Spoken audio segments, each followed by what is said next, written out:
Hey there, in this video, I'm going to show you how to add a contact form to your website and also configure the form. We're going to configure the appearance of the form. We're also going to configure the fields of the form, what happens when you fill out the form, and who receives the email notification that a form was filled out. So I just want to show you a couple forms as an example.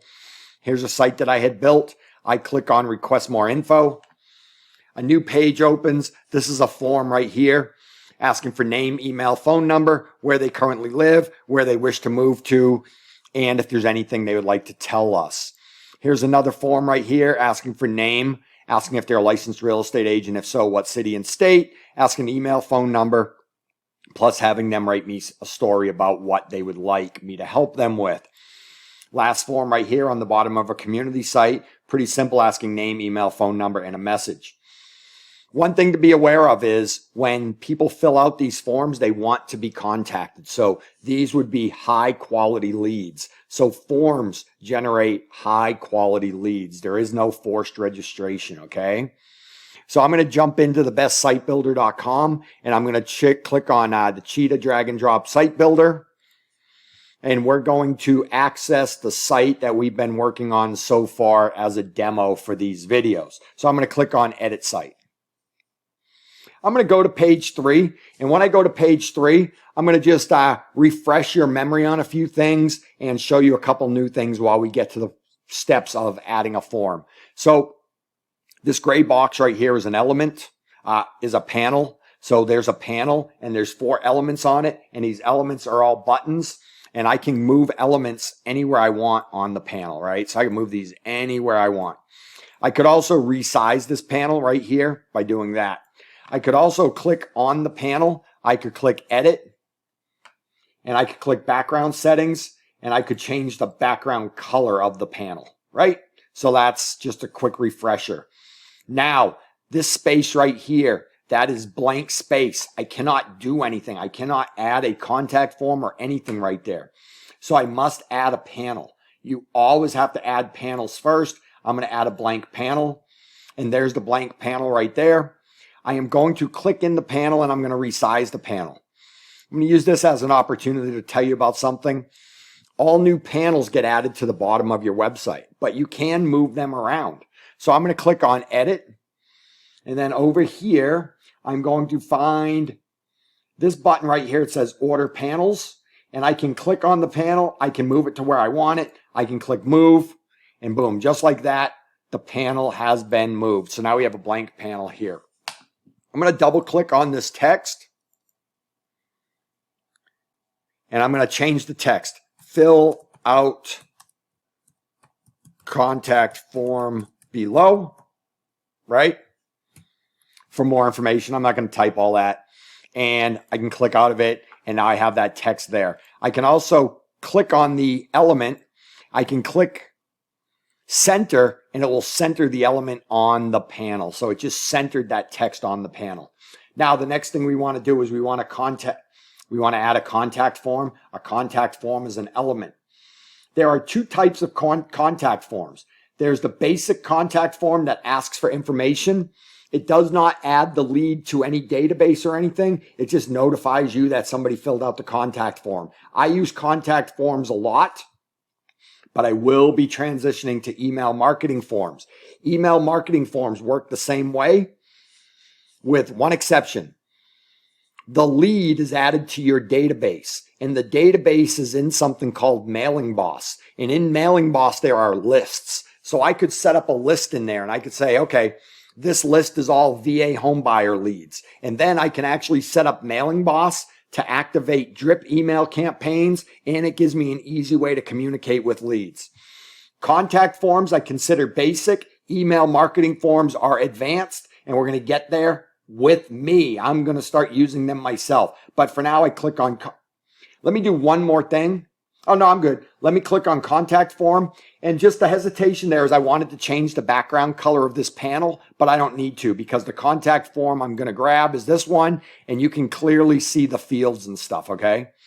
So the first thing we're going to do is I'm going to click on it, and I'm actually just going to center it on the page just like that. So that's pretty easy. Next thing I'm going to do is I'm going to hit set fields right here. So we're going to configure what the form is asking and what it does. So when I click on set fields,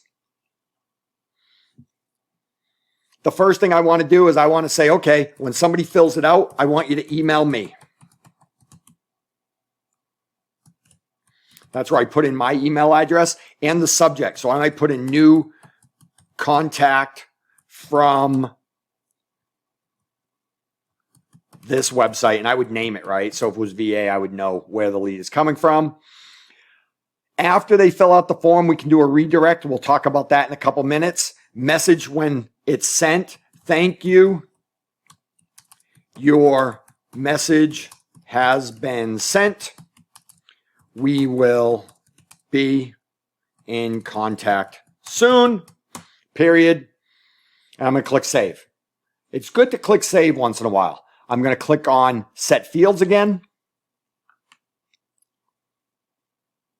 And I'm going to click on fields. This are the fields that are currently on the site, on the form. First name, last name, your email, and phone number. I can tell you one strategy. The less information you ask for, the more likely people are to fill it out. So always keep that in mind. It doesn't mean you cannot have a form with 10 fields, but in this case, I even want to simplify this a little bit. See first name right there? I'm going to click on edit, and I'm going to change first name to your name. I'm going to leave it up to them what they give me. And then this little tag right here, I'm going to just make it name. That's how this field is identified when it gets added to a database or sent to you by email. That'll make more sense in a little bit. Is it required? Yes, I click save.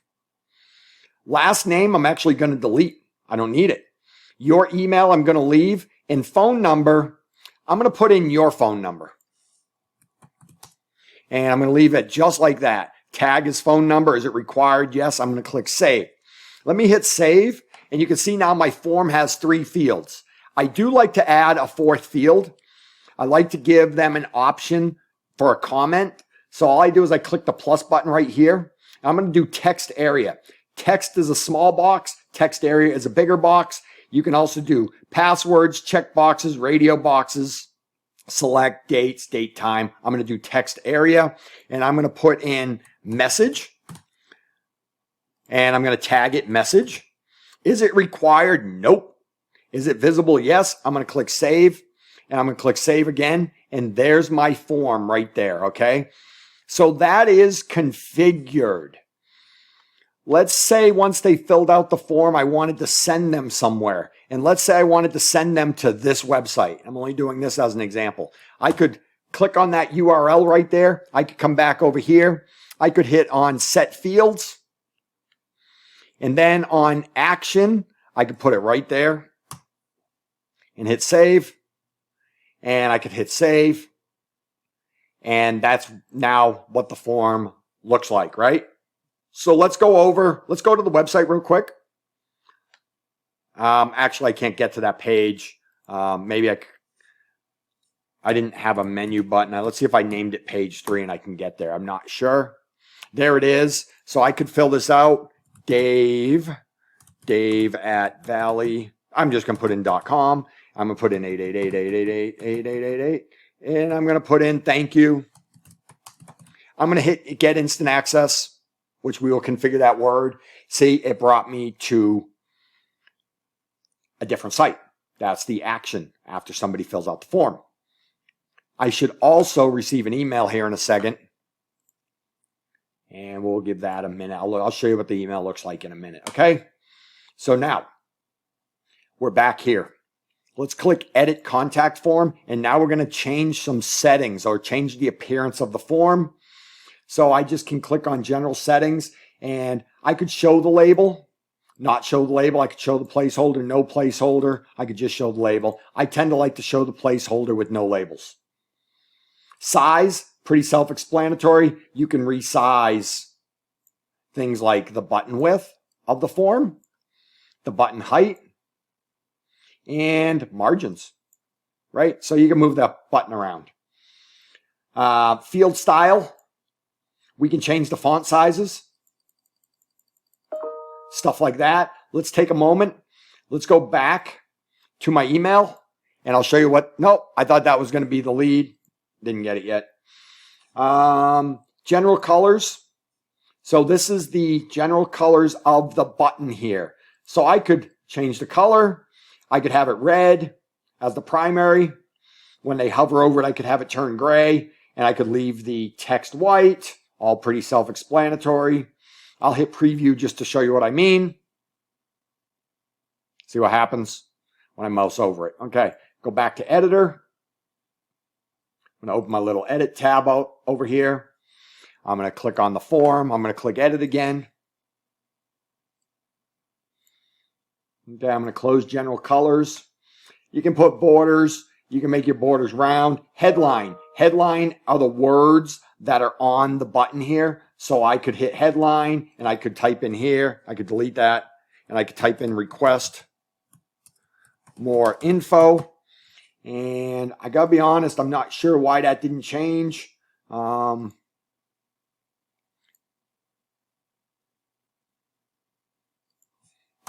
Okay, it's working now. I don't know what happened. Request more info. I could change the font size. I could change the actual font. And I could center it. I could go left, right, left, center. I could even add an icon, so I could click in there. Show icon list. I could choose like a little arrow or something. Let's see. I'll just grab something, an airplane. Hit select and show you that it gets added. And then you could just move it around a little bit like that. You can also have a subheadline. And I might type in will redirect to download if you had tied a download to it. And you could choose the font size, things like that. And that was only an example. I'm going to close this. You could do a shadow. We've already talked about shadows a little bit, but I like to go a little to the right. I go a little down. I could choose the color. And it might not show on this just because of the way I have the form set up and the buttons and stuff. I don't really have a background going on, but that's okay. Animation. You know what happens when you hover over it. I don't use this, but I will hit preview just to show you what happens when you hover over it. So my mouse is over here. I hover over it. It moves. Just a way to draw a little more attention to it. I'm going to click back on here. I'm going to click edit the element. Oh, and I want to open up this side one. It's preference, like I said. I can click on edit. I can scroll down, close animation. And I don't use tags yet. I will be using tags at some point. In advanced, if I loved this form right here, I could actually save the form. I could name it. I could name it like my favorite form. And then I'd have every setting saved for any site that I want to build in the future. I can save it as a personal element. And then I could come over here. I could click on personal. I could click on elements and it would be right there. And I could add it. Like in this case, see, I can click on button. And I've got buttons that I had pre-made and I could just bring it over. And like that's a button I had pre-made. So I could do the same with forms. And that's about it. So we went a little long on this one. This was 14 minutes. But what we did is we added a contact form. We actually configured the contact form, the fields, what happens when somebody fills it out, and what action takes place. As well as we clicked on edit and we were able to edit all of the appearances of the form to make it look like the way we wanted. And one refresher, here's 3 forms I've created. Here's a form right here. Here's a form right there. And there's a form right there. So there's lots of uses for forms.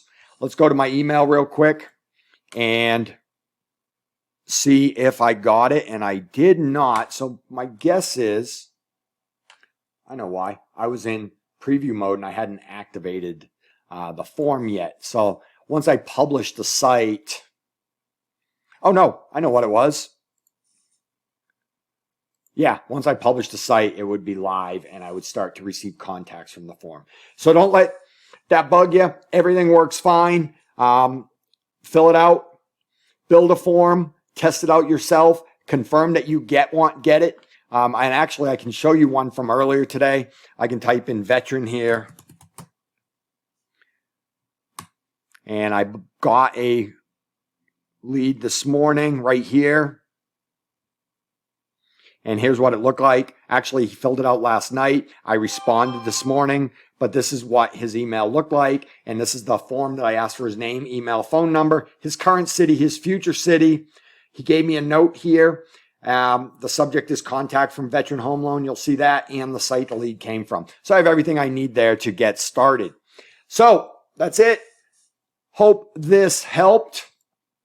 Looking forward to helping you take control of your entire online presence, or at least teach you the skills necessary so you can make good decisions if you want to do it yourself or pay someone to do.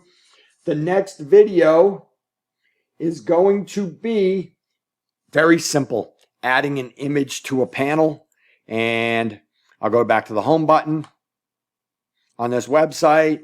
And this is an image right here. So adding images to panels, pretty straightforward, but something you need to know. That's an image right there. That's an image right there. On this one, I don't actually have a panel with an image on it, except up here in the logos. And this one right here, if I go back to the home page,